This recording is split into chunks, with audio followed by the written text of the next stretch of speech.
आप इस वायरस के बारे में क्या कहना चाहते हैं? नया वायरस जो फैल रहा है हमारे यहाँ पर, नया वायरस जो अभी हाल फिलहाल में जो जिसकी जो है उड़ रही है जी HMPV जी ह्यूमन मेटान्यूमो वायरस। तो ये जो वायरस है ना, ये बहुत पुराना वायरस है। ये जो है 2001 में इसकी रिसर्च हो चुकी है इंडिया में, और अभी हाल फिलहाल में इसके केसेस पाए जा रहे हैं। इंडिया में 4-6 केस भी मिल गए हैं जी, जैसे कि गुजरात में मिला या फिर नागपुर में मिला है।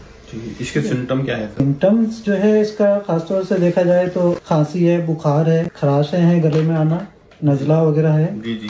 कभी कभी ये सीवियरिटी के साथ होता है तो इसका सांस लेने में तकलीफ मरीज को होने लगती है। ट्रांसफर कैसे होता है क्या?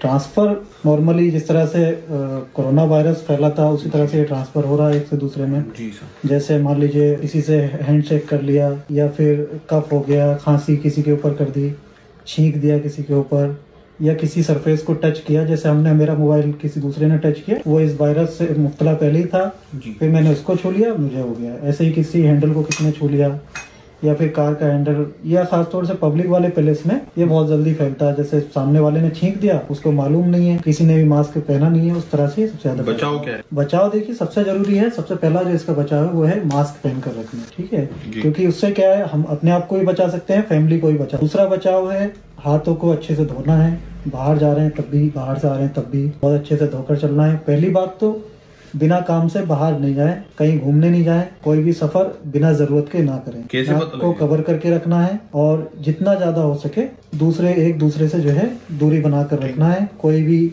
अपना सामान शेयर नहीं करना, जैसे खाने पीने के बर्तन हो गए, चम्मच कप वगैरह, ये शेयर नहीं करने। कैसे पता लगा? पता देखिए, जैसे कोविड में हम लोगों ने देखा था कि स्वैब टेस्ट होता था, उसकी स्वैब किट आ गई है, अभी अवेलेबल है मार्केट में, जैसे कि बड़े बड़े लैब हैं उनमें सभी पे अवेलेबल हो गई है। अगर कराना जो चाहता हो जाएंगे। इसका ट्रीटमेंट या इलाज के बारे में अगर मैं कहना चाहूँ तो खासतौर से इसका इलाज है, सबसे पहले तो मैं कहूँगा कि अपने किसी भी नजदीकी या फैमिली डॉक्टर से कंसल्ट करें, क्योंकि खासतौर से इसका कोई अभी रिसर्च हो नहीं पाई है। जो नॉर्मली निमोनिया का इलाज करते हैं दूसरे हॉस्पिटल्स वगैरह, उसी से इलाज करना है इसका। जैसे बहुत ज्यादा अगर जरूरत पड़ती है तो फिर ऑक्सीजन थेरेपी है या फिर स्टेरॉइड थेरेपी वगैरह, ये सब डॉक्टर अपने अकॉर्डिंग ही करेंगे ट्रीटमेंट। आपको खुद सेल्फ से कुछ नहीं करना है। जैसे मैंने बहुत सुना है लोगों से कि बच्चों में ही फैल रहा है, सर मैं देख भी रहा हूँ। इसमें ये सही है, आपका क्वेश्चन अच्छा है। ये जो वायरस है ये कम इम्यूनिटी वालों में फैल रहा है। तो कम इम्यूनिटी से मतलब जो मर्ज से लड़ने की क्षमता जिनके अंदर कम है, जैसे बच्चे हो गए, जो 5 साल तक के बच्चे होते हैं, वो बहुत ज्यादा उनके अंदर इम्यूनिटी डेवलप नहीं होती है, तो उनको कोई भी मर्ज हो वो सबसे पहले आता है। अब ये वायरस है,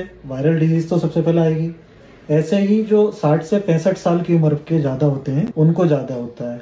हाँ, बीच बीच में जो इम्यूनिटी से कमजोर होते हैं, जैसे दूसरी बीमारियों से मुब्तला होते हैं कुछ लोग, जैसे हमारी तुम्हारी एज के भी मान लीजिए 20-40 की एज के या 25-30 की एज के, तो उनको दूसरी बीमारियां, सांस की कोई बीमारी, अस्थमा वगैरह या COPD वगैरह, या और भी TB वगैरह के मरीज होते हैं, तो उनको होने के बहुत ज्यादा चांसेस हैं। जैसे लोग एक बात को लेकर बहुत परेशान हो रहे हैं कि पहले मुझे कोविड हुआ है तो अब नहीं हो जाए, मतलब उसको लेकर डर रहे हैं, लोगों के अंदर खौफ बैठा हुआ है। कोविड का तो अलग मैटर है। कोविड के लिए जो है पहले से इम्यूनिटी इतनी डेवलप हो चुकी है इंडिया में, खासतौर से कोविड तो नहीं हो पाएगा। कोविड तो मान लीजिए कि हर इंसान के अंदर अपनी एक इम्यूनिटी बन गई है।